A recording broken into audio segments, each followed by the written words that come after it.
Well, hi. Thanks for coming to my class. This first one I've taught, so bear with me.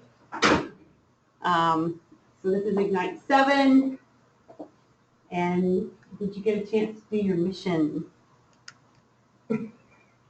No, I haven't done it, but I've already printed my representation agreement before. And oh, good for you. Yeah, I've used it from the Ignite program already, so I'm familiar with it.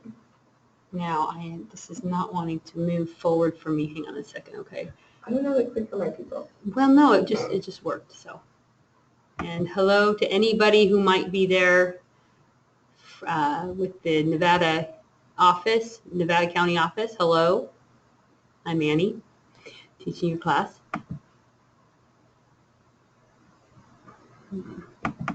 Okay, so here we are.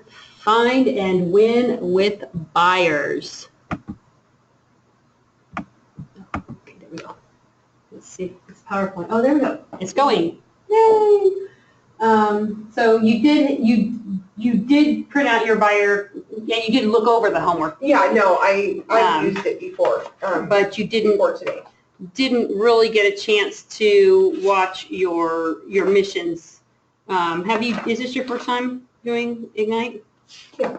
This is your first time? Okay. All right. So anyways, today, let's see. Well, I did my homework. I just to prepare for the class, I needed to do it. And they're really, really great videos. And I would love to go through those in this class, but I'm not sure if I can, because that's something that I'm thinking that I would like to do when I teach the classes, because a lot of them aren't very long. Yeah. To be able to go through them. Yeah. I picked up a lot of good pointers. Let's see. Okay. And I'm just going to have to learn how to do that. I want to hook that up. Let me go ask Jessica if she can. Okay, whatever you want to help me with that. So if you wouldn't mind, and then we can just go through those. No, I don't mind. Would you like that? Okay.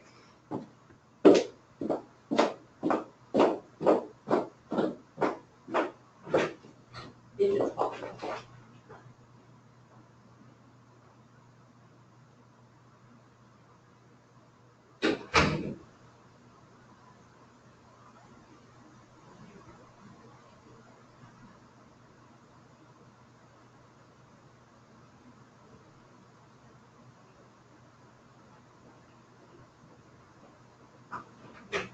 Have those.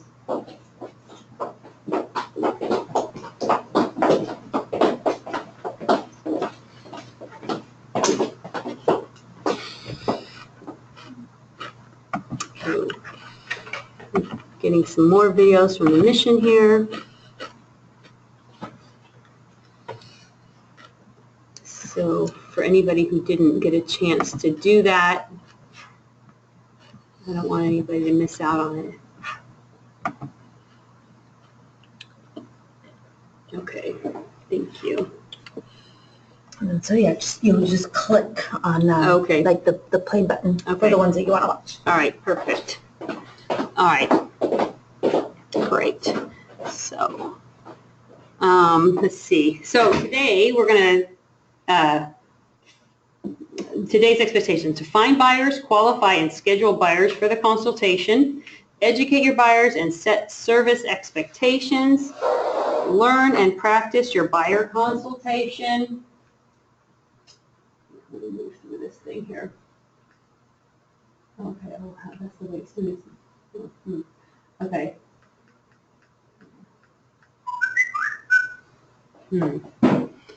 Okay, hang on a minute here.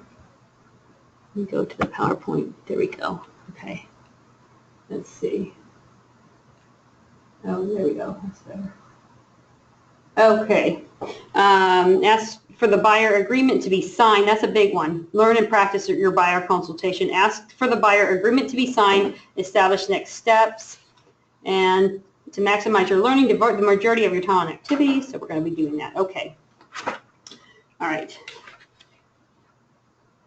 So what is the 10 for, the daily 10 for? Do you know what the daily 10 for is? Yeah. Okay. What is it? Our contacts. And I know that it goes in my tracker.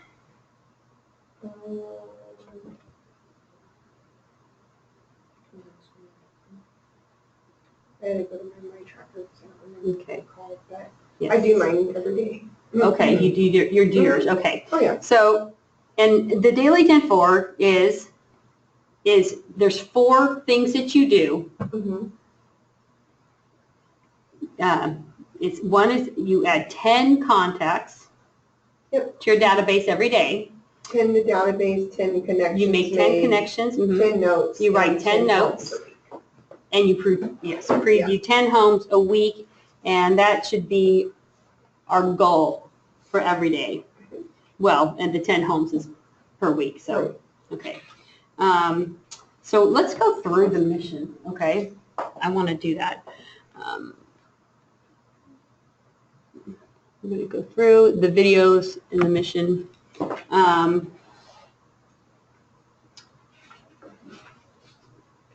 Let's see. Here we go. Hang on a minute. Oops. I'm going to go through the mission, and we're going to watch the videos, which I believe are right here. Oh, there we go. Oops. Okay.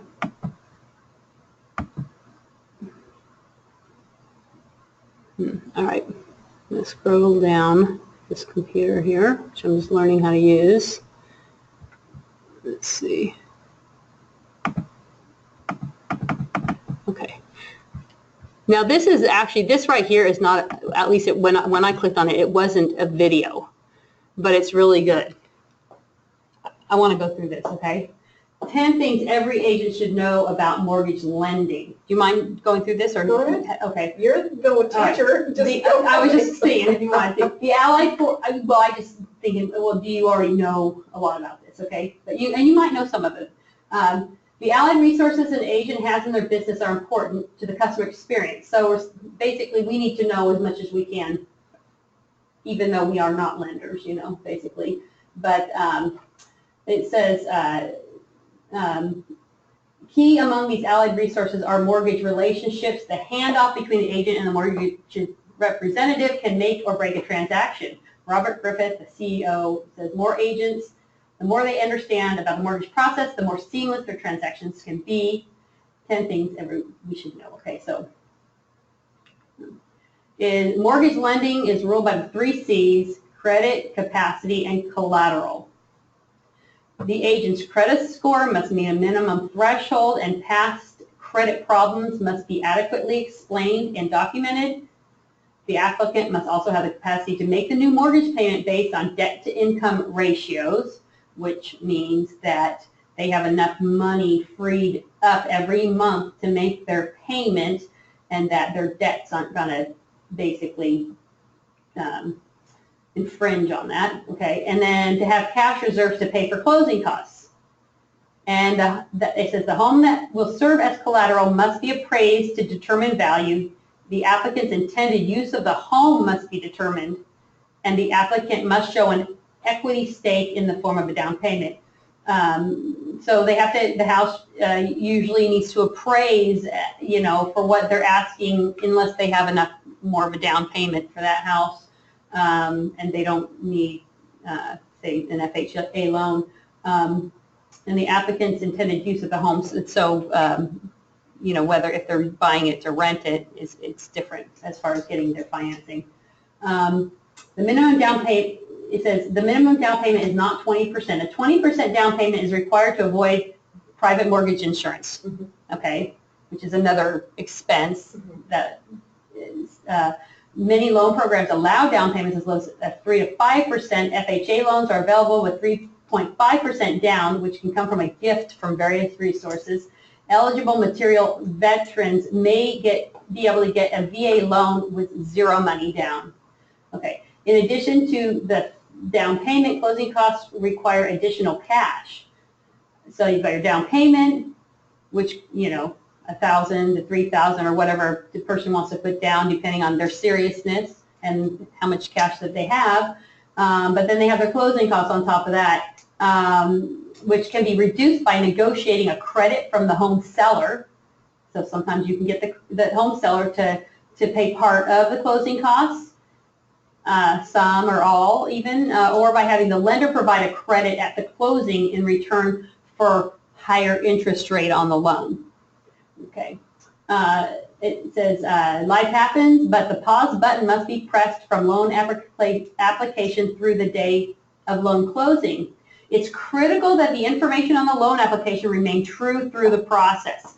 Loan approval will be jeopardized if the applicant changes jobs, gets a divorce, buys a car or new furniture, takes on new debt, and so on, or applies for a credit card, things like that. So that's something, you know, that we need to tell our buyers not to do anything to jeopardize their credit. Don't. Okay. There is more to a credit score than a simple number. First, credit scores are not set in stone. They can be improved by working with a lender to fix incorrect credit information and selectively paying down or paying off certain credit accounts. So that's nice to know. So if they have a bad score that's not as good as they want, sometimes just a few little things can get it up. So that's why working with a lender is really helpful and getting them, you know, in touch with the lender. Second, mortgage loans are not only for applicants with the highest scores. Financing is available to applicants with mid-range credit scores. Scores run from 300 to 850. Okay, that's just saying that credit scores are the lowest of the low is 300, the highest is 850. For example, FHA loans require a minimum score of 500, which I didn't realize that, or 580 if a minimum down payment of 3.5% will be made. So the more of a down payment that they have, the lower their credit score can be. Up to down to 500 is what they're saying here. Third, websites where consumers can get their own credit scores are, so basically don't trust those other credit reporting agencies. Like Credit Karma. Yeah. Let a mortgage loan officer pull the credit, and that's the credit that they're going to be using, and you can trust that one. 6, a prior foreclosure does not automatically prevent a new mortgage loan. Applicants can obtain mortgage financing after a certain amount of time passes following a foreclosure. Generally, the waiting period is 7 years for a new conventional loan.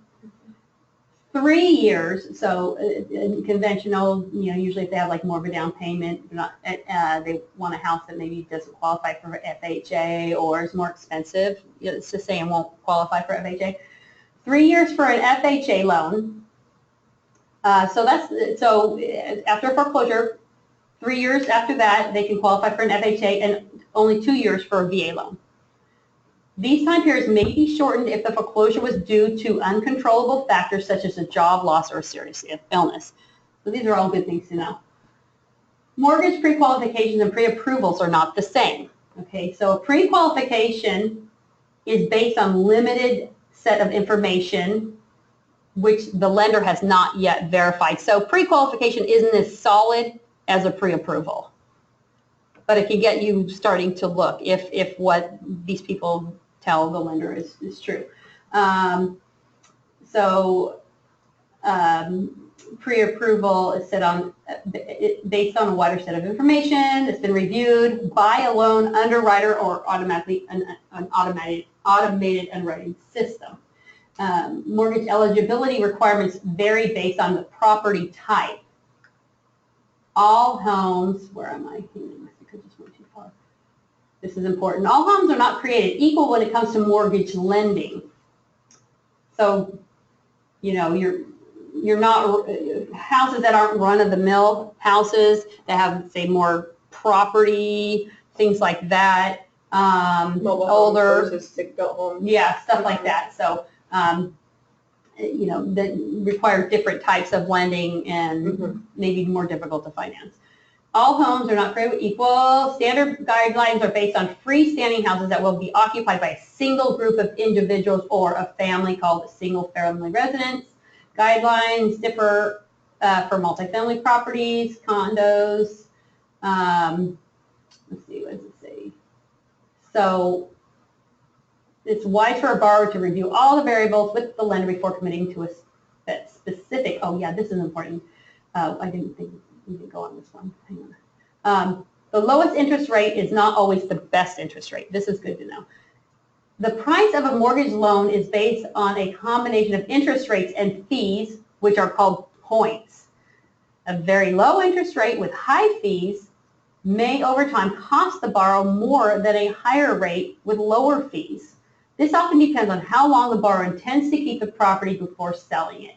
Also, borrowers who have, so basically they're saying you might be better off paying, let's see, may cost more. So it may be a better idea to put, more money down, pay higher points, and get a lower interest rate. Let's see, hang on a minute. The price of a mortgage loan is based on a combination. Low interest rate with high fees. Okay. Low interest rate with high fees may over time cost the borrower more. So maybe better not to buy it down, basically, if you're planning on selling it soon. Okay. So it's wise for a borrower to review all the variables in the lending before committing to a specific interest rate. So just looking at the interest rate is not always the thing that you want to do. Let's see. The lenders enforce rules that are made by others. This is important too. Lenders want to make loans, though the complicated guidelines and long list of required documents seems to suggest otherwise. Today, nearly all mortgage loans are made under guidelines established by the large financial institutions, called the secondary mortgage market.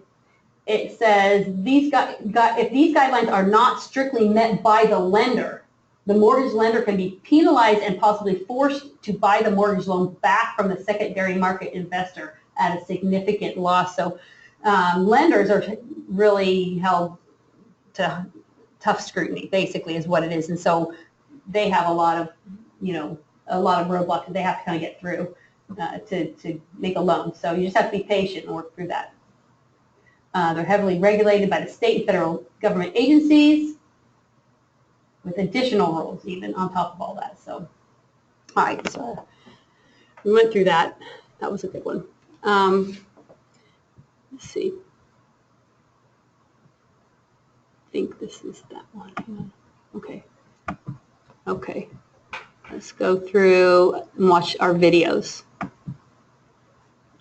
We've got,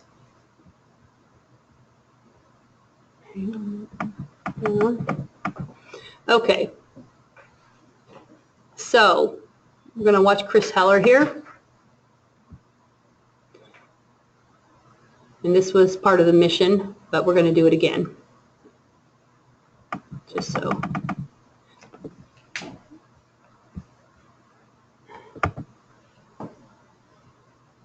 Okay.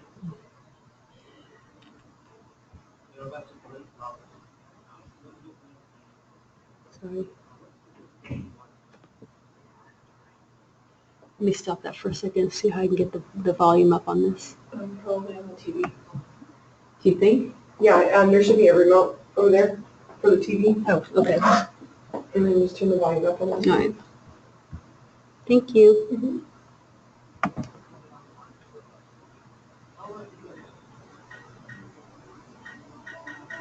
Now, what caught your eye about this program? Okay, so this is basically, I'm going to start it over since we didn't get to hear the beginning, but this is like if somebody's calling about a for sale by owner, calling you and they want to look at it. That's a great property. Let me get the information for you. Great. Now, what specifically would you like to know? It's priced at $249,000. It's only been on the market for about 2 weeks. Let's do this together. How long have you been looking? I was practicing along with it myself today. And what caught your eye about this? Caught your eye about this property. Now, let me ask you, what's the price range you've been shopping? What's the price range you've been shopping in? So you're getting information from Are there them. any other areas that you're considering? Are there any other areas you're considering? Well, it sounds like you have a pretty good idea of what you're looking for. Okay, I'd love to show you the property. I'm happy to do that. But here's something I'm going to suggest. Why don't we set the time to meet, maybe 15 or 20 minutes.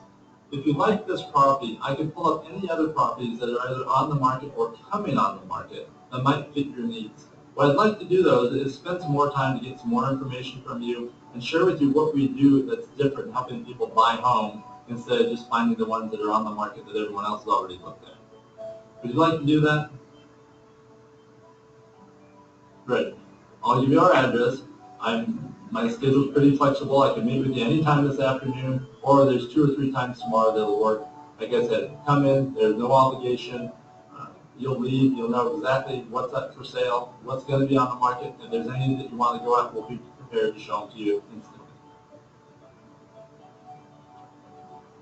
Excellent. I like that one because it's, not saying, well, that's a for sale by owner. Okay, let's just go look at it, but it's getting more information and trying to get them into the office with you.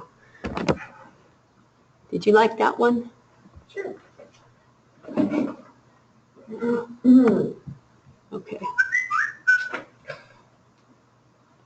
going to watch one more video. This is the one I want.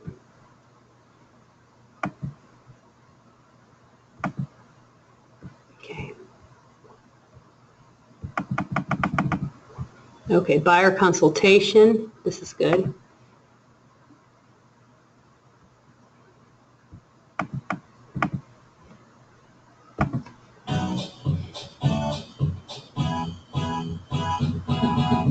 Hi, I'm Nikki Ubaldini, and I've been in real estate for about 25 years in the Tampa Bay area. Been with Keller Williams since December of 1998. Now we're going to talk about the buyer's consultation. Let's start with the overview. First, know your scripts. Know what you're going to say, when you're going to say it. Second, make sure you educate yourself. Know what's happening in the market, know the price differentials, how short sales work, and how REOs work. Third, never book your appointment out further than 48 hours, preferably 24, and always confirm that appointment. Fourth, never do research ahead of time. Many of you think it's important to be prepared, but what you're going to discover through the consultation is what they've told you on the phone is not really what they want to see. And last, always have a buyer's book that gives them the overview of the process so that they have something to take away. Now it's time to go through the buyer's consultation. But first, always ask for permission. Remind them, listen, Mrs. Buyer, I know this is your first home. Would it be okay if we spent a few minutes to go through the buying process so that we both know what's going to happen when we work with you, just to make sure we're both on the same page? Would that be okay? Typically, every buyer says yes. So you start at the top. 1, we talk about what's going to happen behind the scenes, the research, how long it might take, and how you're going to weed out those properties and only show them the best of the best. Next, you're going to talk about how you're going to show them property, and that the average buyer won't see any more than 8 to 10 properties before they'll make a decision. Next, make sure they understand what's going on in the market. Many times they've heard about this seller's market or buyer's market. They don't really understand what it is. But what they do need to know is that great homes sell in every market, and they sell fast. And they sell close to the asking price if they're priced right. Now, don't forget to talk about short sales and the time that it might take to make sure they truly understand what they're getting into. Also, REOs are very intriguing until they understand that they might take a little sweat equity in the end. So spend some time going over those 2 properties. Now it's offer time.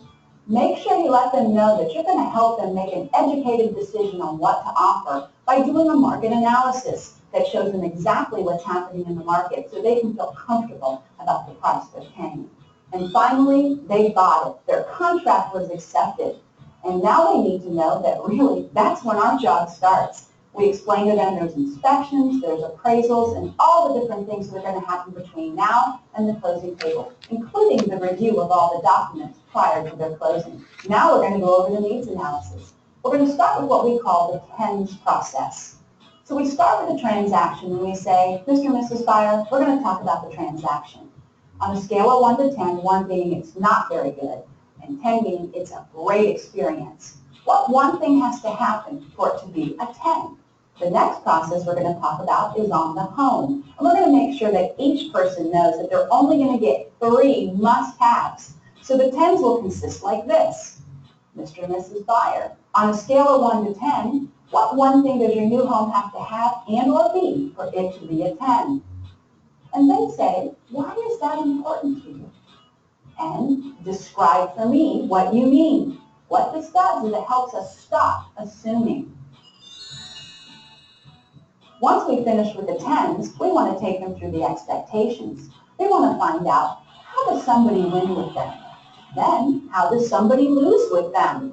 Then we want to do an assumptive close and say, what do you feel you have the right to expect from me as your realtor? Then we ask them, what do you feel I have the right to expect from you as my client? When you do the expectations correctly, you're going to discover that loyalty, honesty, and sincerity are some of the most important things that your customers are going to want. And interestingly enough, this allows you to end your consultation with a buyer's agency agreement, what I like to call the agreement of loyalty. This allows you to go into a true relationship with the customer that you're both committed to. We've now finished the entire process of the buyer's consultation. Remember, this process should take about an hour to an hour and a half, depending on your customer's questions. For those of you that are watching this video, make sure that you're out there and you're practicing, because you know practice will make you perfect. And if you're practicing outside of meeting with the customers, that's the best thing. Because if you aren't, who are you practicing on? The customer. And that is a little expensive, isn't it?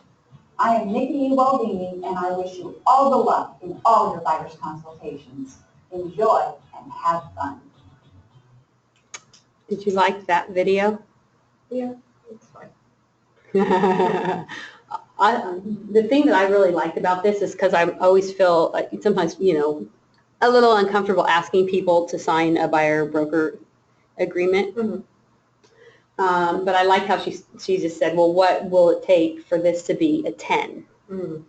You know, for this buying experience to be a 10. And then she asked them, now what are the top, you know, 3 things or whatever that are must have in the home that you get, you know.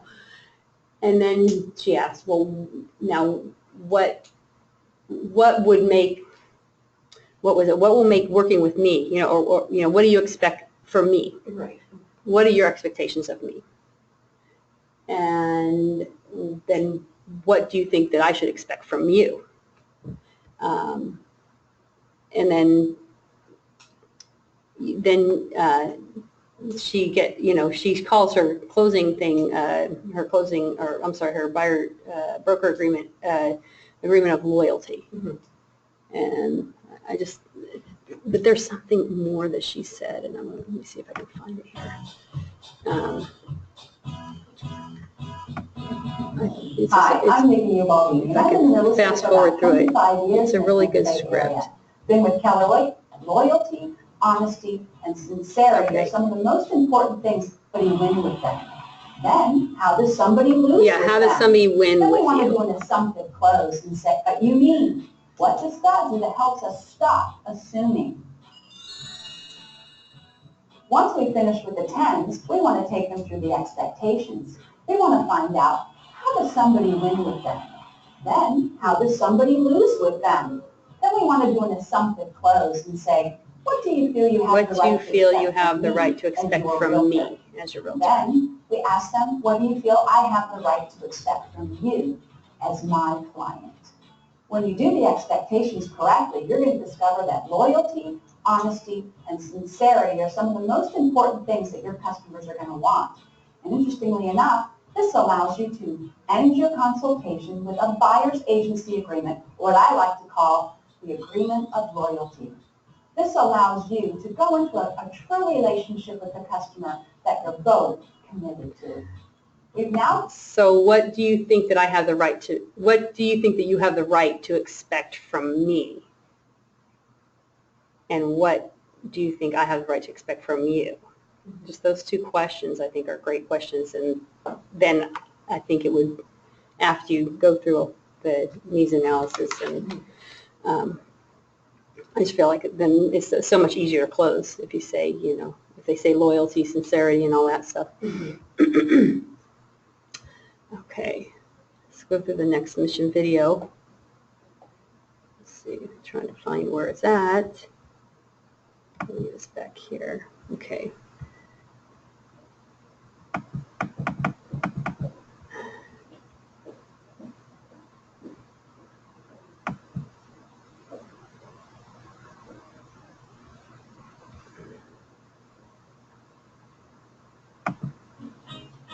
Let's take a look at the 3 most common objections to the buyer consultation. Objection 1. I don't have time to come to the office. Can't you just meet me at the house? Because your time is so valuable, that's exactly why we need to get together at the office. See, the 25 minutes we're going to spend at the office is literally going to save you 5 to 10 hours of looking at houses. When we get together at the office, I'll be able to pull every property that matches your specific criteria. We'll be able to view the photos and virtual tours in my office on the screen before taking your time to drive by them, or even better than that, spending your gas to drive by them. So when is the best time for you to come to the office? Is it weekends or weekdays? Objection 2. Let me talk to my spouse and I'll call you back. Well, I understand that. Let me ask you this. If it's okay for your husband to set the appointment with me, is it okay for you? Well, fantastic. Let's do this. Let's go ahead and just pencil in a time that works best for both of you. And I'm going to call you back the day before the appointment to simply confirm. If it works, fantastic. If it doesn't, we just need to reschedule the appointment. When do you think is going to work best? Is it weekdays or weekends? Great. I'll call you on Friday. What time specifically would you like me to call you? 2 o'clock? Great. What number would I have the best chance of catching you on? Objection 3. I've already seen the house online. I just need to see it to know if I want to buy it. I completely understand. The home you're calling about is amazing. However, the sellers request that I meet with all buyers prior to showing them the property. This will allow me to cover any financing issues in case you need a loan, and to give you further information about the property and also the neighborhood. Would you be able to come to my office today at 5, or would tomorrow morning at 9 a.m. work better? Is there anything that popped out? Just the assumptive close. Yeah. On all 3 of those. Yeah. They all had assumptive closings. Yeah. Yeah. I think those are great. So why was your weekend not so great? You didn't have a lot of people that came to your open house? No, I only had 2 people come to the open house. Mm-hmm. But it's okay. And were they good leads? No.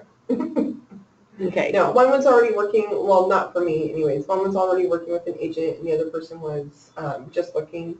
They already owned a home in the area, and they wanted to upsize. And then I told her, I said, well, you know, are you guys renting or buying? And they said they're homeowners. And I said, well, are you looking to sell your home?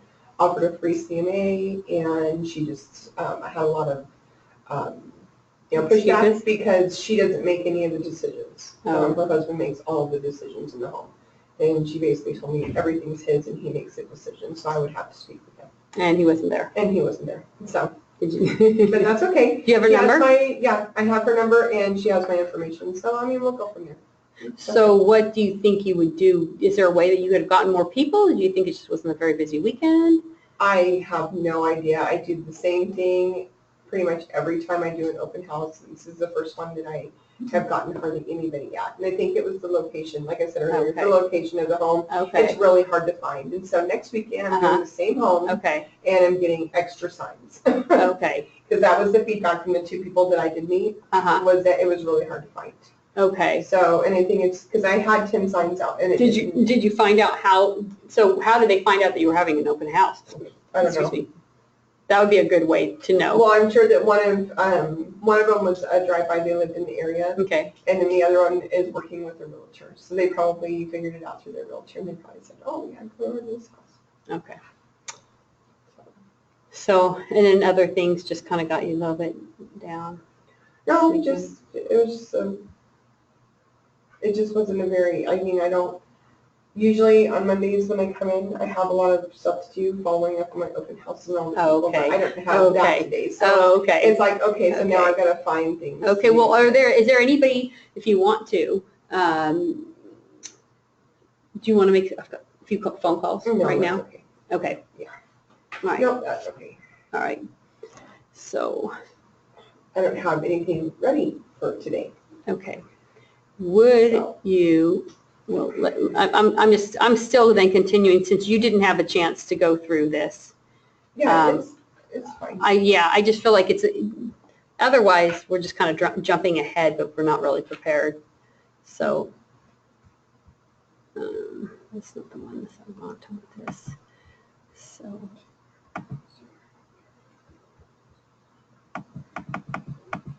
Okay, so we're going to do get buyers to, wait, did we do that one? Get buyers to a consultation? Okay, no, we already did that one.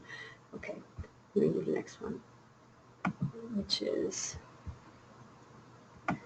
okay. Oops, okay. Get the buyers to sign the agreement. Okay.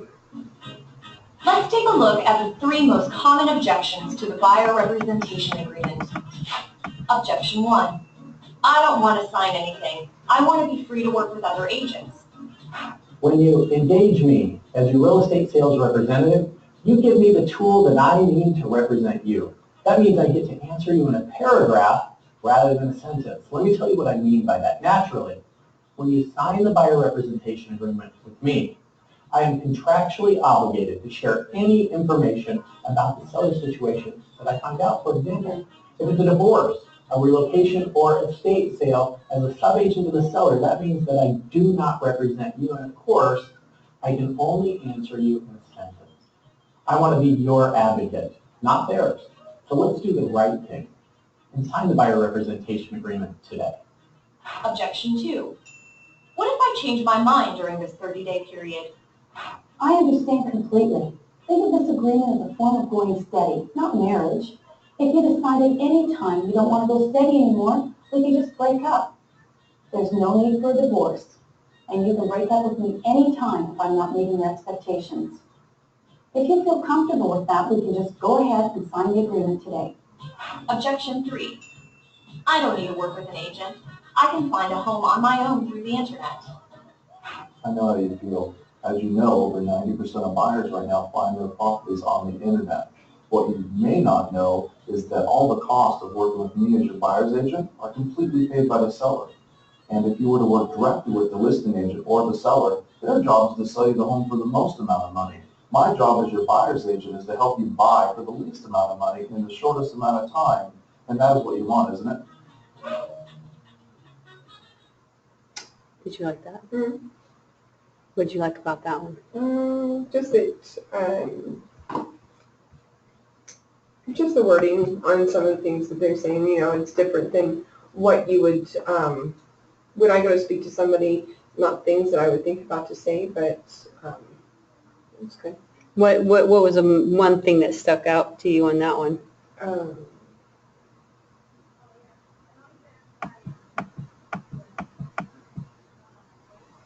I didn't like the marriage analogy. Yeah. I mean, I probably wouldn't use that one.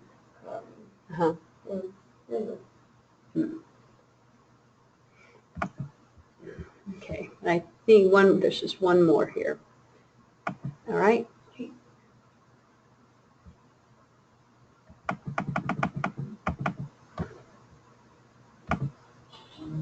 Close, to bring to an end. Everything you've covered so far has paved the way for a successful close. You've set the stage, completed the needs analysis, shared your value proposition, educated your buyers, and set service expectations. Now it's time to close. At this step, you will make the commitment to work together. All questions have been answered, and most likely, any objections have already been swept off the table. No doubt, there has already been a lot of positive body language. Here are a few different closes that can work with buyers. Which close will work best for you? Option 1. What we're going to do now is sign a buyer representation agreement, which puts me to work for you. You're going to give me the tool I need to represent you in your purchase. With this tool, I have the opportunity to negotiate for you and get you the best possible deal. And getting the best deal is important to you, isn't it? Perfect. Then let's do the right thing. Sign the buyer representation agreement and put me to work for you. Option 2. Can you see how it would benefit you to have a professional looking out for your best interest as you search for the best home and negotiate the best deal? Great. Are we at the point where you want to hire me so we can move forward with buying a home? Here's how we can take care of that. You just need to okay this agreement right here. Option 3. We call this agreement our loyalty agreement, where I agree to be loyal to you and take no action detrimental to your best interest. It's a reciprocal agreement in that I ask you to give me your loyalty in exchange for me working non-stop to find you the best home at the lowest price in the least amount of time.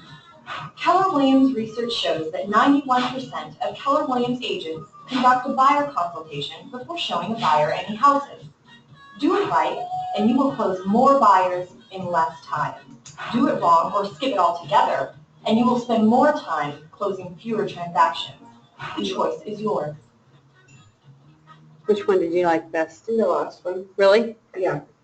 I thought you might like that last one. Yeah, it's simple and to the point. I like the first one. Oh, you do? Okay. All right, so that's that. All right, let's go back to our PowerPoint presentation.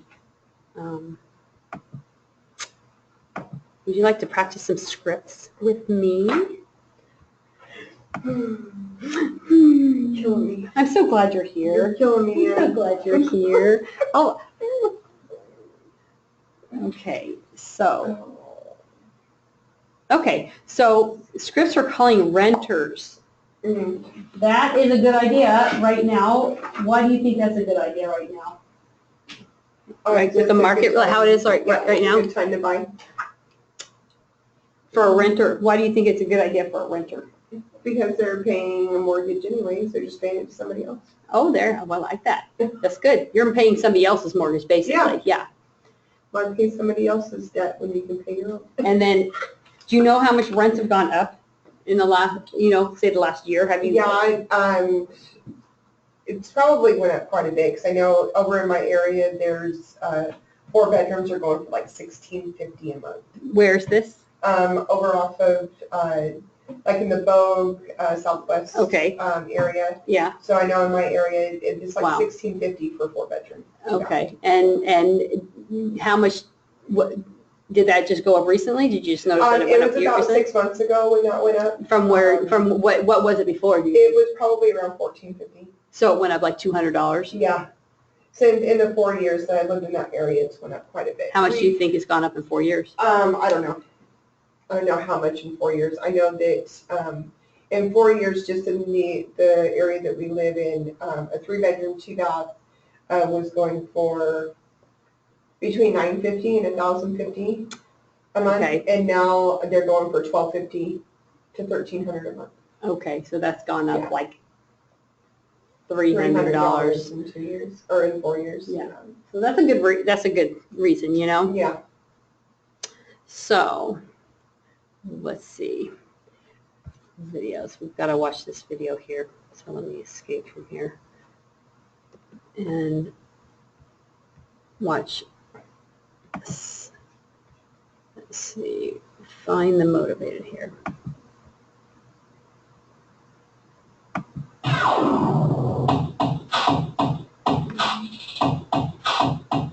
Hi, I'm Jennifer Pollack, and I'd like to share tips on how to find the motivated. What do I mean by find the motivated? Turning a warm lead into a closed client. The first tip is when you find someone, you want to ask for the business. Let's say you're at a party and your friend is pregnant. You can always say, hey, it looks like you need a bigger house. Or you're out and about and you see this big, beautiful diamond ring and not the full wedding ring. You can say, hey, it looks like you just got engaged. Congratulations. When are you buying your next house? And I always ask, when are you ready to buy? When are you looking to move into your new house? What are those underlying tips of motivation that will tip you off to having a client that's ready to do business now versus a year from now? Tip number 2, ask for the appointment. Have a calendar or your smartphone ready to say, I have availability tomorrow at 2 or the next day at 4. Which one would work for you? Book the appointment when you meet someone who's ready to do business. Tip number 3, so now you've got the appointment, you want to pre-qualify that appointment by using scripts. Ask questions such as, have you met with the lender that I referred you to the other day? To make sure that they have their price range in mind when they're meeting with you to buy a home, and that you know they're able to sell a home, or that they're motivated by a desire to have another outcome, like maybe they're relocating or they're downsizing their home. There has to be some motivation level to continue forward with the appointment. Tip number 4, use embedded commands.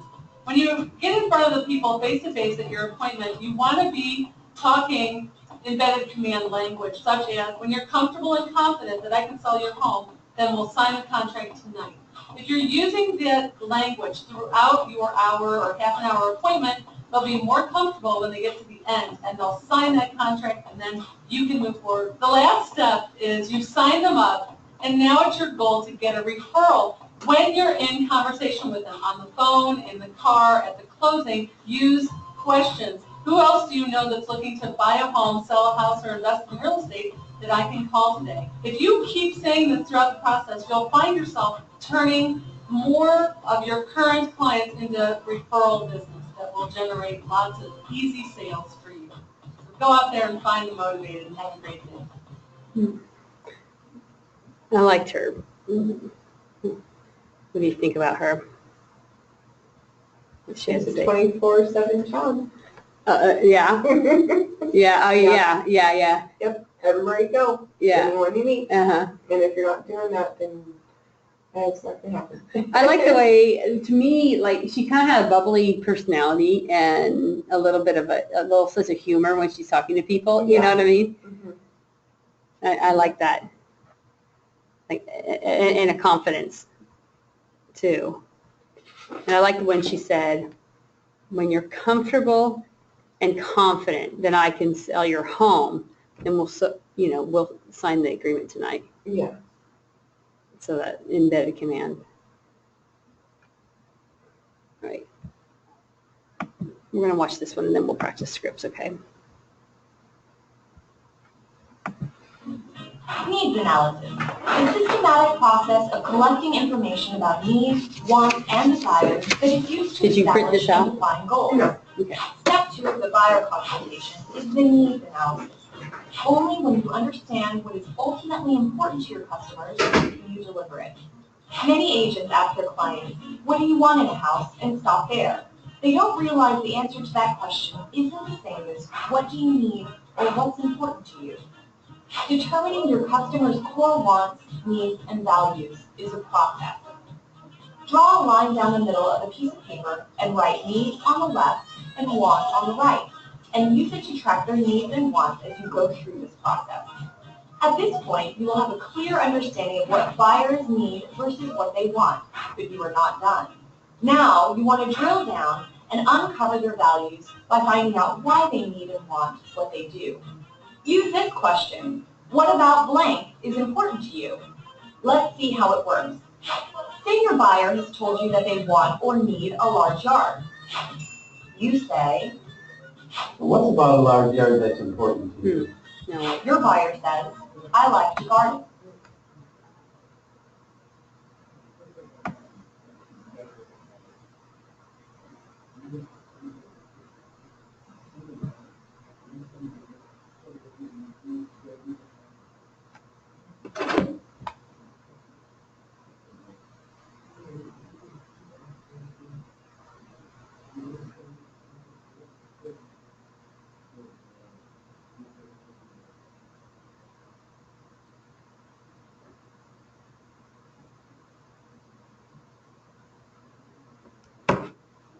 Okay. Sorry, stop that for a second. I stopped it Okay. so that you wouldn't miss You any. understand what is ultimately important to your customers and you deliver it. Many agents ask their clients, what do you want in a house, and stop there. They don't realize the answer to that question isn't the same as what do you need or what's important to you. Determining your customer's core wants, needs, and values is a process. Draw a line down the middle of a piece of paper and write needs on the left and wants on the right, and use it to track their needs and wants as you go through this process. At this point, you will have a clear understanding of what buyers need versus what they want, but you are not done.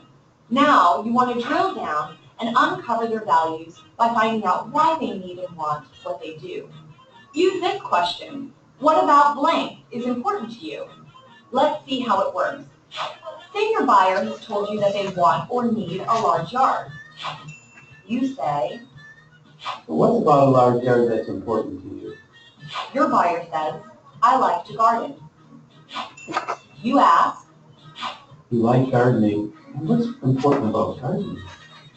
your buyer says, I like to spend time outdoors. It helps me relax. You ask, Make you feel relaxed. And what's important about being relaxed? your buyer says, when I'm relaxed, I can spend more quality time with my wife. Bullseye. A large yard equals family. At this point, you have uncovered a value. You can now look for other ways it applies to your buyer. A large yard is important because it allows you to spend quality time with your wife, correct?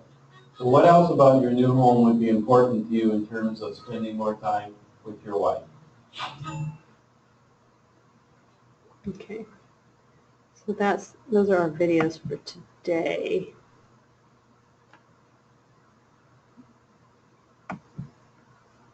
Did you like that video at all? Yeah, it's fine. I mean, it's all good information.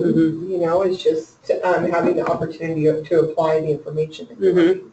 So if you don't have the opportunity, you can't apply it. So that's what my main focus is right now, is getting the opportunity so that I can start using the information that I'm learning. And I think open houses is really the best way. Yeah. So you're on the right track, definitely. Okay. So what do you think the challenges are to working with buyers? They take more time. Okay. They definitely take more time. Like when you list somebody's house, I mean, once you get past, you know, the listing agreement, you explain to them what you're going to do as far as marketing. Yeah, you have marketing, but you're going to get more money listing than you are with the buyer, because traditionally the listing agent receives more commission than the buyer's agent. So when you break it down and you look at the percentage of work you have to do for a listing compared to the work you have to do with the buyer, you're going to spend more time. It's going to be less return for you when you're working with buyers. And more than likely, you can get like 3 or 4 or 5 listings a month, but working with 3, 4, or 5 buyers and the time it takes to work with them and find them homes and do that is much more time consuming to work with buyers than it is listing. So that's how you're looking at it, is like Yeah, a lot more I work. I want to get the listings. I obviously you want to work with buyers too, but the listings are more important to get, because not only does it help, it gives you more commission, but at the same time it also gives you an opportunity to do some marketing that is no cost. It's no cost marketing basically. And what do you mean by that? How you would get you a do sign that? in the yard. That's like a big deal. Okay. You get a sign in the yard. Okay. So you're looking at that sign in the yard as one of your ways of marketing yourself. Mm-hmm. And how else do you market yourself? I'm learning how to do it on Facebook a little bit here and there. And then I market myself at open houses and telephone calls, handwritten notes. I also do, after every open house, I usually have some flyers left over. And so what I'll do is I'll have our tile company pull a farm for me. And then I'll look at the people in the area that are not living at the residence that I farmed, meaning that they own it and they're renting it out. Possible investors, you know, possible listers. possible, you know, you never know. And so what I do is I send out the open house flyer. I take open house off of it, and then I send my business card and the extra flyer to between 15, probably 10 to 15 people, depending on how many flyers I have left after the open house. How did did you go to that farmer's insurance mingle thing? Yeah, it was fun. Uh-huh. Yeah, I got to meet all the farmers ladies.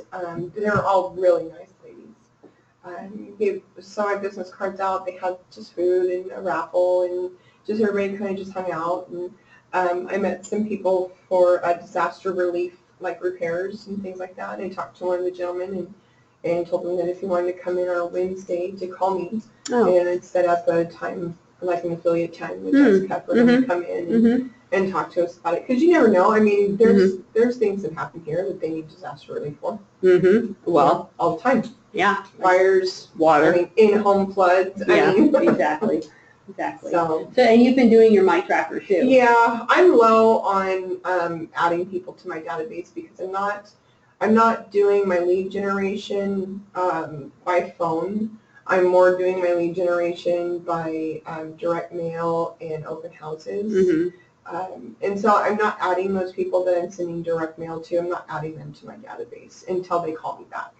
But I did get one person. Who aren't you adding to your database? The people that I'm sending the open house flyers to after the fact, I'm not adding them to my database. What I'm doing is I have a sheet in my folder, and I get the little labels that the tower company prints, and I stick them on like a regular piece of paper on my folder, and then I handwrite the notes so it's more likely to be opened. Yes. And then I just go back, and if I get a lead from it, that's great. Like I got one lead, a gentleman who owns 2 places. He owns a duplex in Oliverhurst, and he owns a home in Marysville. And he's trying to get a hold of his ex-girlfriend right now to see if she wants to sell the house because they bought it together, and they're no longer together anymore. So right now I got to call him today as a matter of fact. Yeah, that's. But he's really nice, just down to earth guy, you know. And he's like, I want to get rid of it. You know, I want to get rid of it today. He's all, but it's not my decision. It's not 100% my decision. So okay. So hopefully. And how's his relationship? Did you ask him about that? Huh? How's his relationship with his ex? Well, she hasn't called him back in a week, so I am going to assume on that one it's probably not that great. So what's another way that you think, okay, other than open houses and what else? What was the other way? Farm packages. Okay, yeah. That you think you could add to your database? This week I'm going to start adding, I'm going to make myself a flyer, and my husband just made a good suggestion. He's all, let's make a flyer and we'll go put it on car windows. Oh, okay. So that's an option. I know that you've been door knocking, which I was thinking of getting a, I'm sorry. So I was thinking of getting picking my territory, and I'm deciding to do some sort of flyer, introductory letter, or something like that. That's what I'm working on probably tomorrow. Oh, okay. That's really nice. Your husband's behind you. And yeah. Oh, yeah. That's great. That's good for you. That's really important. Okay, so here we are. Daily 10-4. Okay, so. And I have to keep going over in my head what the 10-4 is.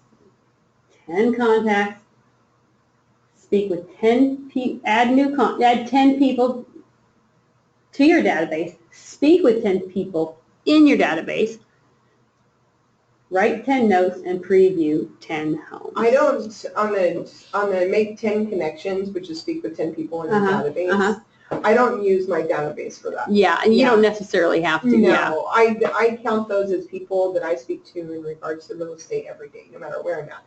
If I'm at the grocery store, I'm at the gas station, or if I leave a card with somebody, or if I, anytime I speak with somebody, I add those people to my connections. And then the people that are serious, or the people that I feel that are good leads, I add them to my database. So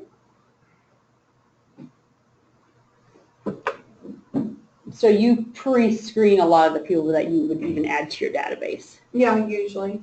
And it's based off of whether or not they're going to be willing to give me their information. I mean, a lot of that has to do with, some people don't want to. What criteria do you have for adding them to your database? Just name, address, phone number. No, but I mean because if you get someone's name, address, phone number, you're telling me so that you're not immediately adding them to your database. Yeah, I will.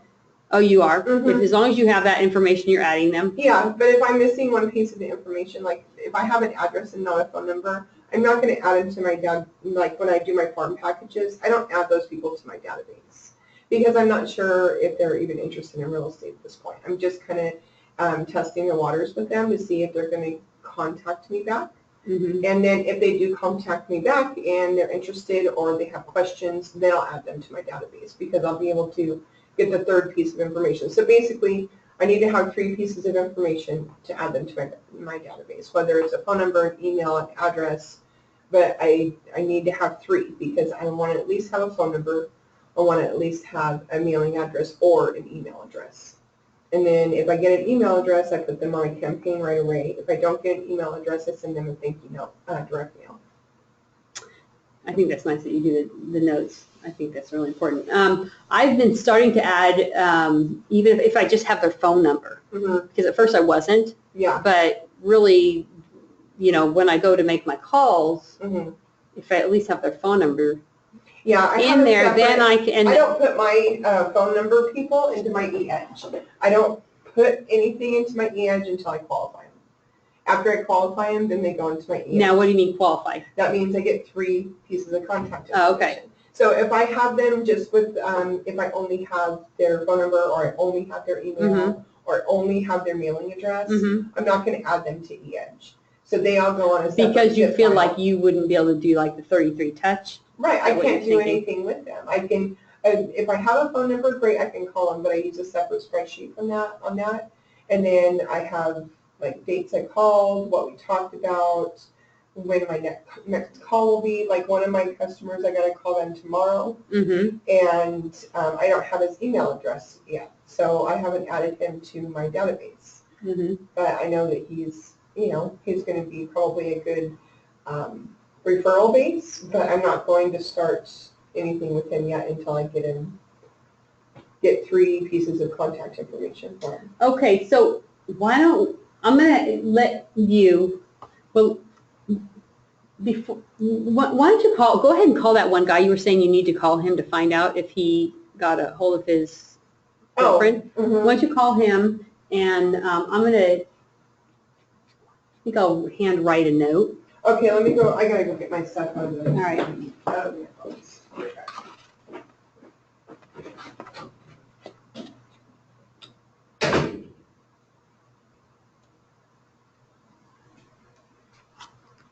Okay, let's see.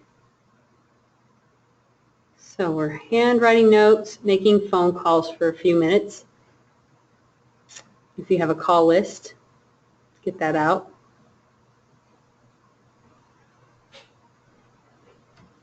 And I'm going to write a letter. My previous clients.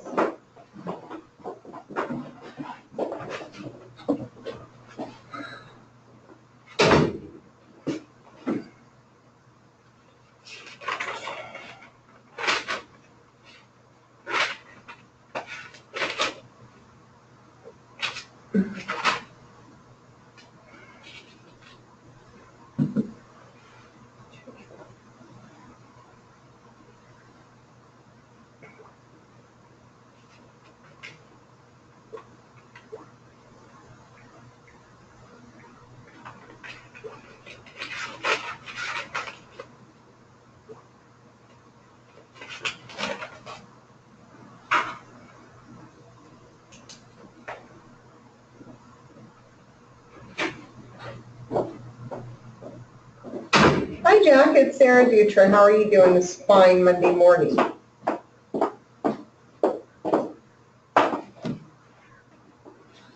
Oh yeah, great. Oh, I'm just calling you to say that. What's new with you? Have you decided on anything yet, or have you gotten in contact with your ex-girlfriend in regards to the house there in Marysville? Oh, okay. Okay. Okay, well, I figured if it was okay with you, do you mind if I followed up with you once a week just to see how things are going? Yeah, well, you have my number, so you can always call me.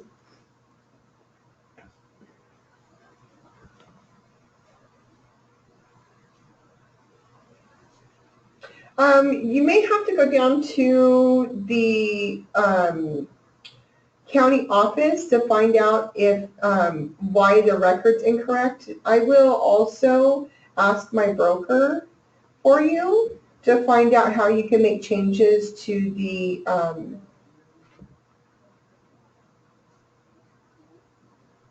well, that's what the county record's pulling up. So on the multiple listing service, which is what we use for real estate, when I looked up that address, it came in as a 2-bedroom, 1-bath instead of a 3-bedroom, 2-bath, like you said.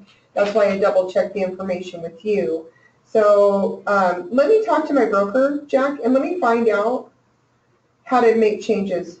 It came up as, hold on just a moment.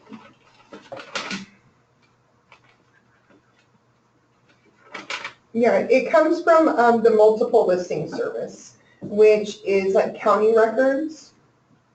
So at one time, was that place a 3-bedroom or a 2-bedroom? Not when you had it? Okay. So, yeah. Because maybe at one time it was a smaller place and somebody did an add-on to it and it did not get recorded correctly.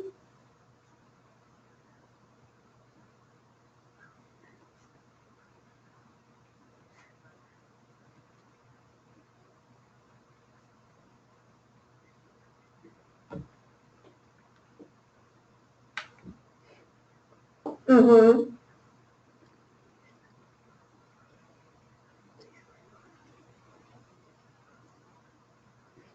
Oh, uh-huh. So it was like an outside.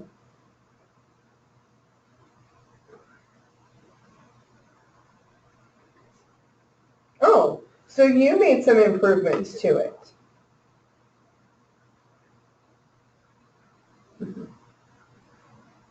Hmm. Right. Right, and then you just enclosed it.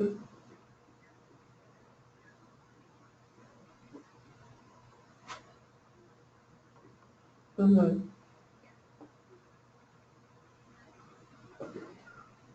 Yeah, it was, when I pulled the record on it, let me grab the paperwork real quick. Give me one moment. I have it with me. Oh, you know what? I think it's on my computer. Hold on just a moment.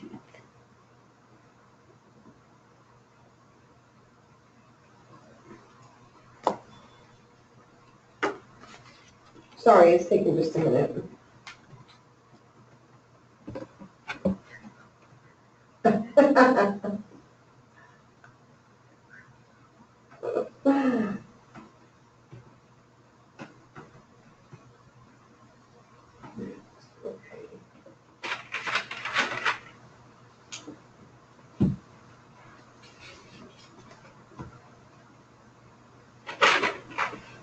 And that was the 731 8th Street, right, in Marysville? Okay.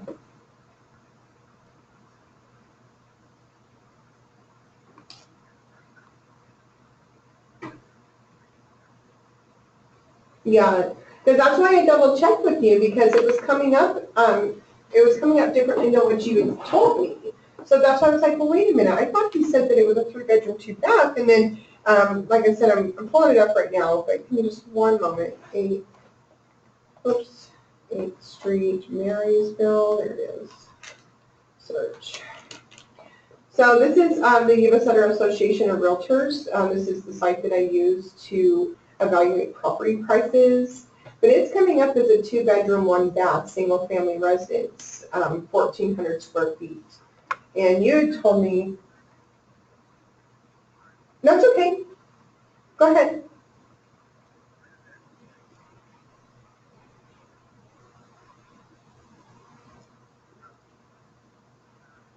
That's county record. Yeah, yeah, it's a 2-bedroom, 1 bath is what it comes up to me at.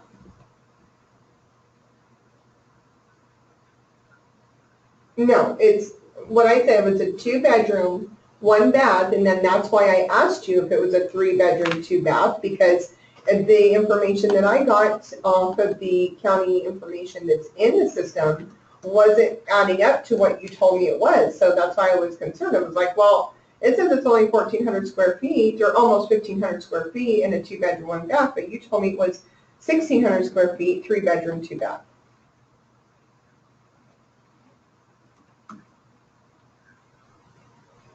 A little over 1,600. Well, maybe maybe that room that you sheetrocked is wasn't counted previously prior to when you bought it.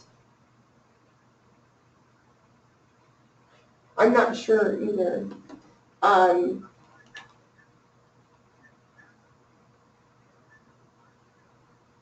Okay.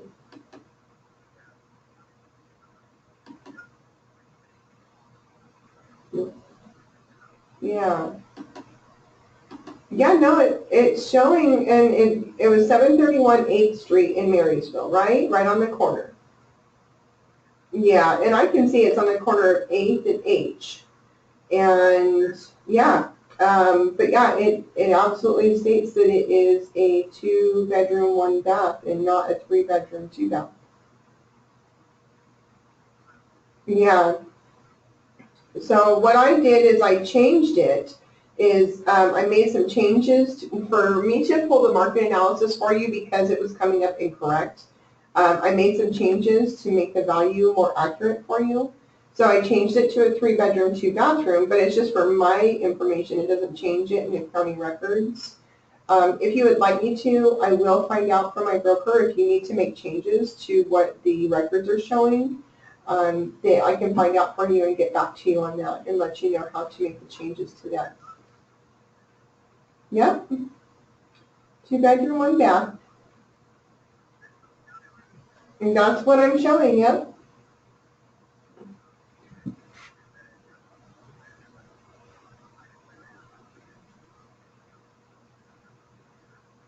Yeah, I'm not exactly sure, but like I said, that's why I double checked with you to make sure I was looking at the right property. So what I did is I changed, like I said, for my own purposes and to give you an accurate market analysis, is I changed it to a 3-bedroom, 2 bath, 1,600 square feet, and that way it gave me more of a actual figure, because before, when it was giving me the 2-bedroom, 1 bath value, it was coming up like 158,000. But then I changed the bedroom and bathrooms and also the square footage, and it went all the way up to 202,000.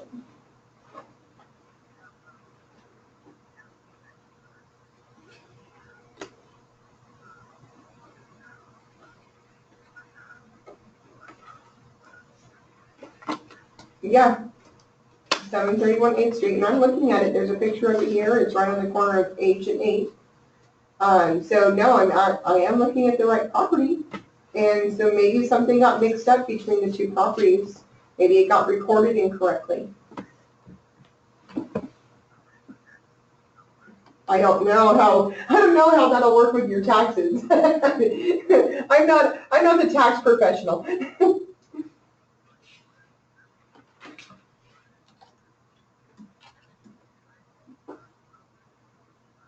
Oh, on your taxes?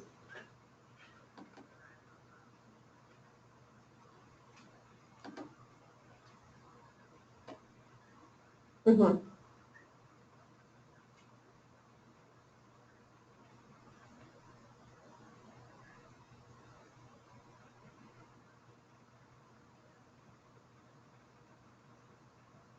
Mm-hmm.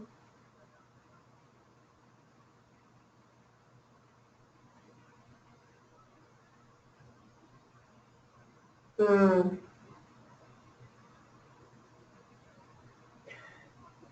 You know, the only time that they change and they do tax assessments is when you refinance or when the property's sold. or bought. So if you hold on to a property, say for 6 years, and you bought it for a certain rate, and then your property taxes stay the same throughout those 6 years, what happens is if you go to sell that property and somebody buys it, they have to pay the difference of the incremental increases over the last 6 years of those property taxes. So more than likely, what ended up happening is when you refinanced, it changed your taxes, and then you had to pay more taxes because the city reassessed your taxes at the time you refinanced. He can argue that too. Yeah, they will raise it. Yep. In 2 years. Yeah, no, I understand. I understand your concern about that because that's quite a bit. But yeah, that's exactly accurate. And like I said, they assess it when you buy it. They assess it if you refinance it. They assess it if you sell it. And then, so say somebody buys this property on 731 8th Street. What's going to happen is, depending on how long you've owned that home, it's going to be reassessed again. And more than likely, the buyer is going to end up paying more taxes to the county. Yep. I know, and I feel the same way. I mean, I totally agree with you. I don't think that they should, I think that they should consistently reassess the taxes every year so it doesn't seem like such a sticker shock when you go to buy a home and all of a sudden you have this huge bill for back property taxes when you didn't even own the home because the homeowner had bought it.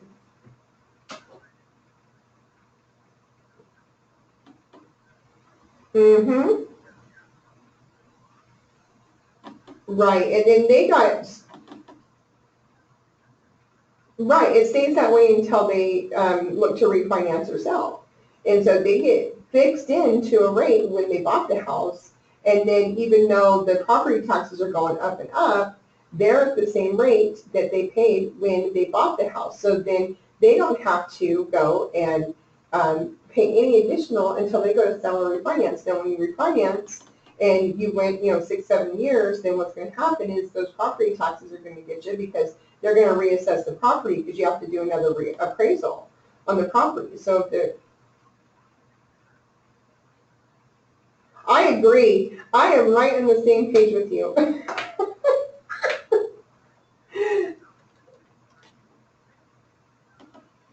Yeah. Yeah, absolutely, and it just is basically based on how many times it's been bought and sold or refinanced. My uncle, and just to give you kind of an example, he lived in a home he bought a home last year, and what had happened is the people who bought it originally lived in it for like 30-something years. They lived in that home their whole life. And so he found it, he bought it about a year ago, and he ended up with a $2,500 bill about 6 weeks after he got into the house, because what had happened is they didn't tell him that he was going to have to go back and pay all the difference on the taxes that he had to go through. Right, it was like $2,500, and he had to make that payment in one payment because it was a tax assessor, and that's the only. Go ahead.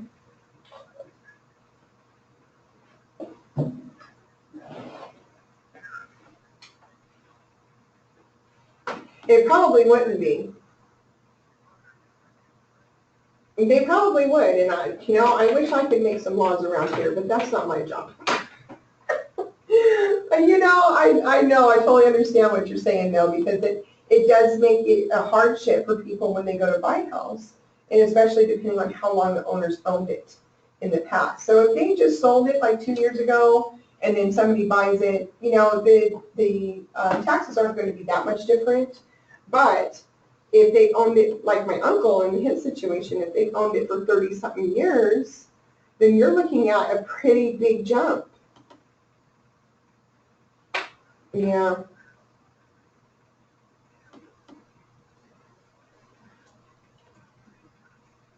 The PMI.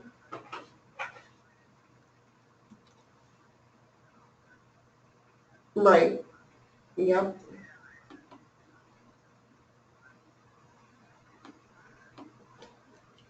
Yeah. No, I understand. And like what we just discussed, you can see why now they're going to change that every time you make any type of adjustment, any type of purchase, refinance, adjustment to your loan. They're going to do another appraisal, and then they're going to change your tax rates. Now, when you sell it, you're not going to have to worry about it because it's going to be on the buyer's end. Yeah.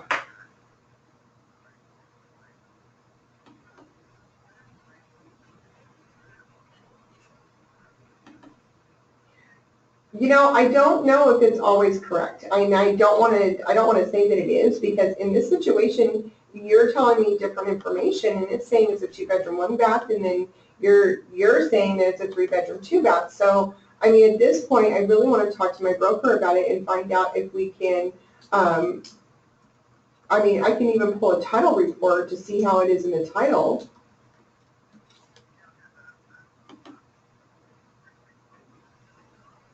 I know it is. I know, absolutely, and that's why I was concerned. Yeah, I know. And I'm looking at the house. I see it right here. I see it on the corner of H and 8th Street. It's kind of like a pinkish beige, right? Yeah. So I see the home, and it looks like, I mean, a pretty good size home. It doesn't look like a smaller home. But yeah, the information's incorrect. No, they don't count the garage. They just count living space. Mm-hmm. Well, they do inside living space. So, yeah, for the record, living area would be inside diameter. And what they're saying right here in the system is that it's 1,482 square feet.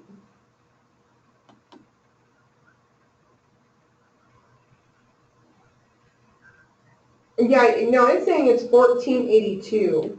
And then you're telling me it's a little over 1,600. Mm-hmm. Okay.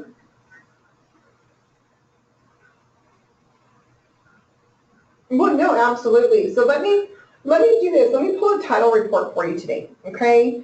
And I'm going to see what the title says, and I'm going to take a look to see if there's any changes on the title report that turned it into a 3-bedroom, 2-bath. Because it may have happened before you bought it, and maybe the system just has never been updated appropriately with the correct square footage or the correct bedroom bathrooms. So the title report will give me some additional information on that, okay?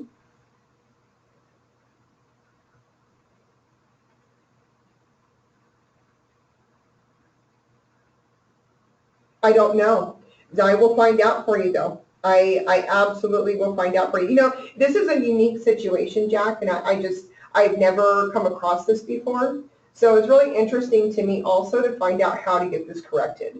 So I don't want you to feel like I don't have an answer for you right now, even though I don't have an answer for you. I'm still going to find an answer for you. And I'm sure that this has come up in the past with my broker. He's been in the business for 20-something years, so I'm sure that he's had to have some corrections made on titles and things like that. So I'm sure that there's a way that we can get it fixed for you. But like I said, the first step I want to do, I'm going to talk to my broker, and then I'm going to pull a title search for you. And we're going to take a look at the title, and we're going to find out what's on the title compared to what's in the system and what the county records are showing me. Okay, yeah. No problem, Jack. Yeah, I'll talk to you next week, okay? Or if you need anything, you call me beforehand. But as far as listing the home, I'll talk to you next week. I'll follow up with you as soon as I possibly can on the bedroom bathroom situation and the square footage. I'm going to see what I can find out for you today, okay? All right, you're welcome. Bye, Jack. Well, good. You had a great call. Long call, but a good call. That's why I didn't want to do it right now, because he always takes a long time with me over the phone. But you're giving him a lot of good information. Yeah, Okay, so let's see. I did a handwritten note to one of my buyers. Okay.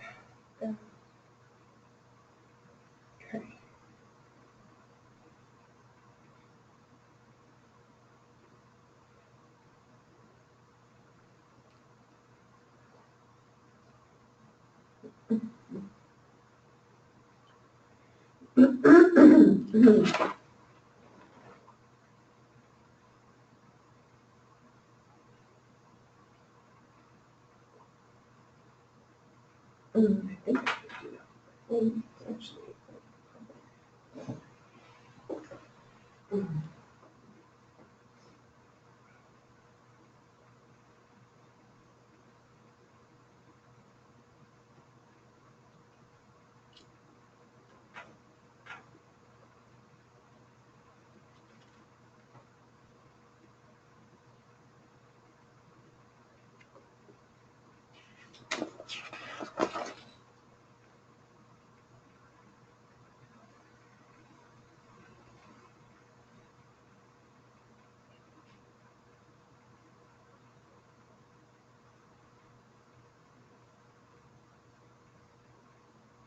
You know, my buyer consultation that I did for my buyers right now, I kind of did it backwards because I signed the buyers before they were qualified because I was having a hard time getting people qualified. You signed their buyer broker agreement? Okay. Before they were qualified. Okay. Because I just couldn't get anybody in here to sign a buyer agreement. And you're like, I want to have somebody who signs a buyer agreement. Well, no, I asked Peter, and Peter told me, he said, well, maybe you need to go about it kind of backwards and show them a house or two, and then have them sign an agreement. He said, if you're not doing it this way, he said, when you're new, that sometimes that's expected.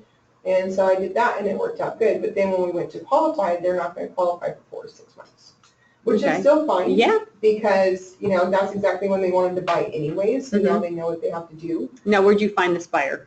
He actually works with my husband. Okay. He's a new guy that just started working with my husband about 3 months ago. Okay. Okay. Yeah. And that's something, did you hear the phone call at 9 o'clock this morning? No, I wasn't. Those are always really good. Those are once a month. I did it once. I did it last month. Okay.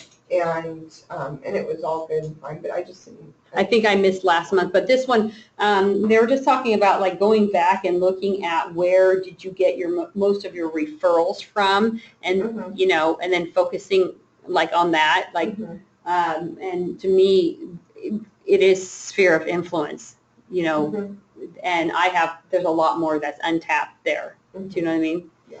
So that's just something to think about too, right? Yeah. How long have you lived in the area? Only 5 years. Okay. I don't have any friends or family here. Okay. I have to start from scratch. You're gonna make some though now. Yeah, absolutely. Then you have how many kids at home? 3. Okay. Yeah. Okay. Yeah, all my family's in Nevada, so that doesn't help me much. Okay. Everybody's like, oh yeah, when you first start, you're actually going to get 2. You're going to get 1 sale and 1 listing from your family. Yeah, not in my situation. Well, you got one from your family. It was your husband's friend, or you got a lead, right? It's his coworker. It's not like our friends or family. You know what I mean? Because they say your direct friends and family, you're supposed to get 1 listing and 1 buyer from your friends and family. So, the one thing I think right now is that I really want to work on is doing more open houses. I feel like that's just an untapped source of leads, basically, of people that are looking to buy.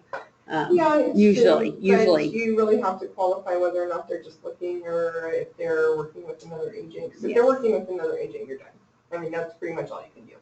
But as soon as they tell you you're with another agent, okay. But there's some that's not. And you want to be ready for them when they come. Yeah, every once in a while. No, I did. I had somebody came and told me that they weren't working with anybody, and it was my first open house.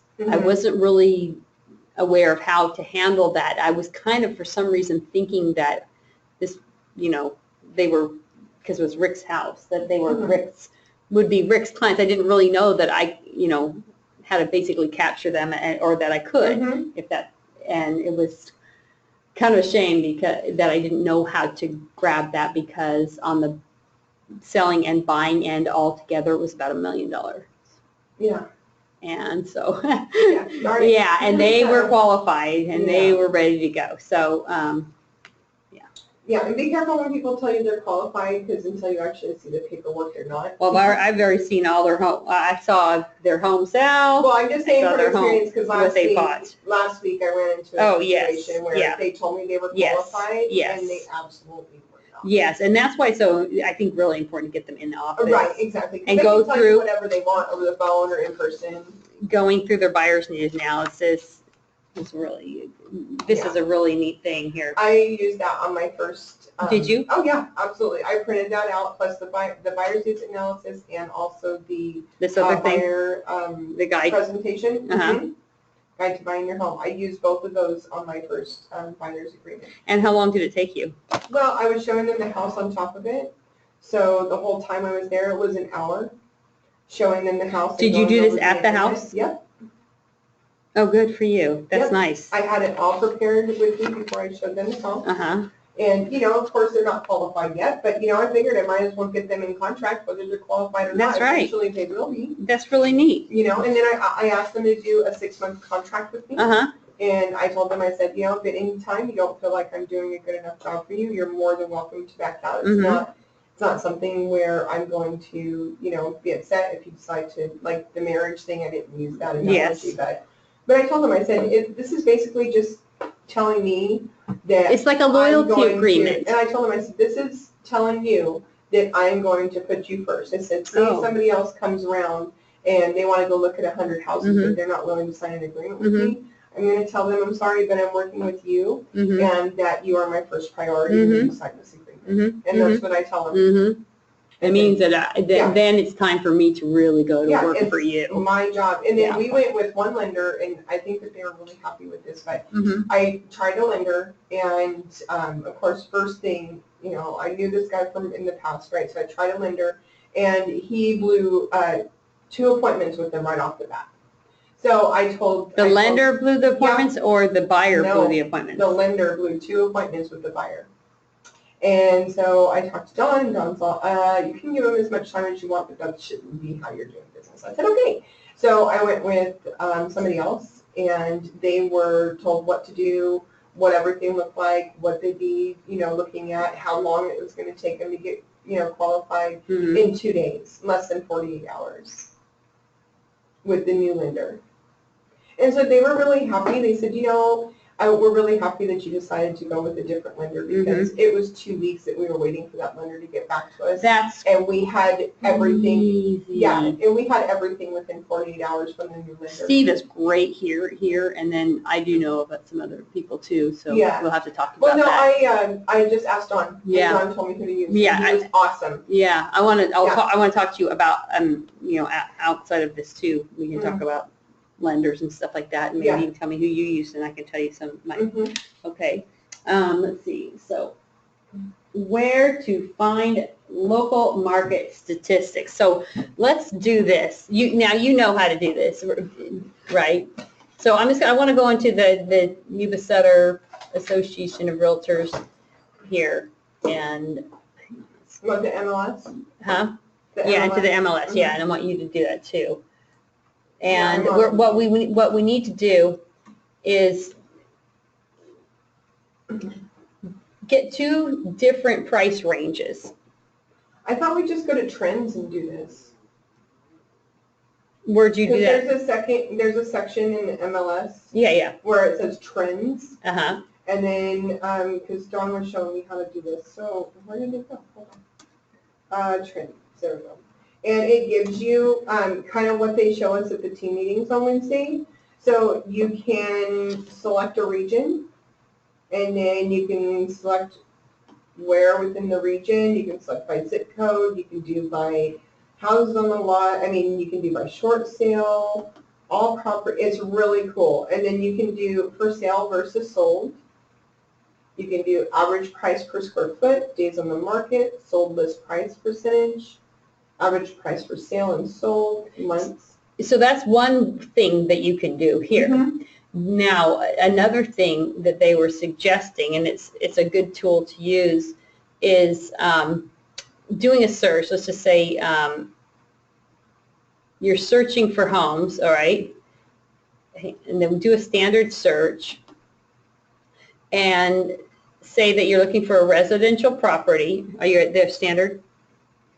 All right, 1 house on lot, so kind of a standard what you would look for.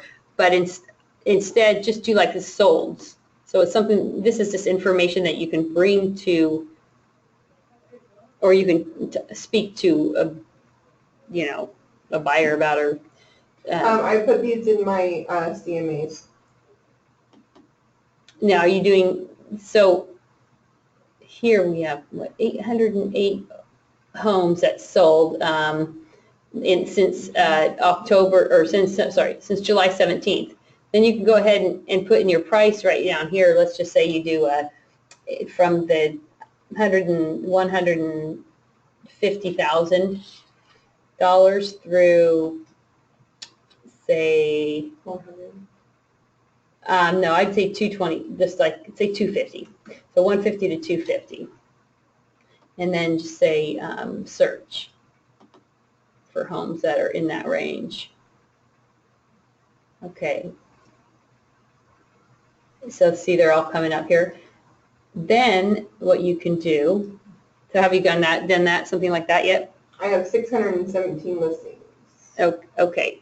Then did you do a price range?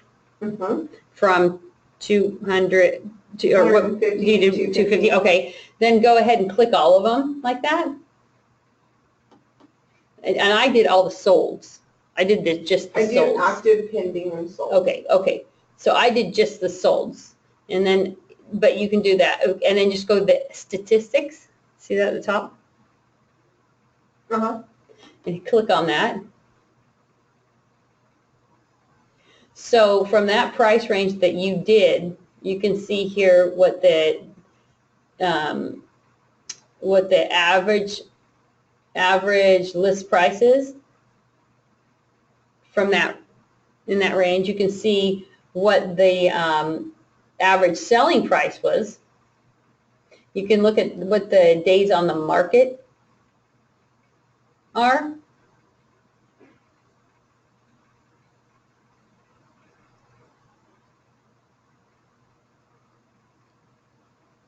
So it just shows you that the average days on market, in prices in that range is about 46. So it's just kind of nice to know, right, that basically things are moving pretty quickly. It shows that right here where it says average days on market breakdown and average percent of listing price, you see that? It shows that if it's priced right in that first or 0 to 30 days, they get 98% of the list price. Mm-hmm. So it kind of tells people, like, if you find a house that you really like, that your offer should, you probably want it to be pretty close if you want that house. Yeah. And so that just tells you a little, and you can see that the longer that it's on the market, the less that they get of their asking price. You see that? Yep. Isn't that cool? Yep. That's good. That's what happens when the sellers don't want to listen to the market analysis it's prepared. Exactly. That's what's happening with the couple of open houses that I've done in the past, that sellers just asking way too much for the property. And so this is the first reduction on both of the houses that I'm showing, and they're still not at where they need to be yet to sell. Mm-hmm. And they've been on the market, well, the house I did this weekend was on the market since October 22nd, and then the other house was on the market since, I don't know, sometime in October. Mm-hmm. Mm-hmm. So it just kind of shows, like, also if you know that a house has been on the market that you could, for a while, obviously you can ask. Well, that's why I tell my sellers, you can ask whatever you want. And if it's sitting on the market, it's priced too high. So let's do a higher price point here, and let's just say houses from 300 to 500,000. All right. So just change that, and let's see how much longer they stay on the market and all that good stuff. Okay. If that sounds okay to you. Well, that's fine. I'm doing it. I like doing these because, it just kind of gives you an idea of how long, if you're listing a home, unless you have it priced really, really competitively, how long. And then people will wonder what's wrong with it. It might be sitting on the market or waiting to find a qualified agent. So, search. And I'm doing just the solds. Yeah, I changed mine just to sold. Okay, because I really want it. And then I'm going to click on all of them. And then I'm going to go to statistics. And I see that, you know, this is our whole MLS. Do you know what I'm saying? And then you can, yeah. Yeah, there's 202 different things, so. So the average sale price, well, I don't know if that matters because we're kind of going with a really big range there. But Average days on market breakdown, average percentage listed price received on sold time market time. 120 days. yes, so you can see 89. Average days on the market is basically 3 months.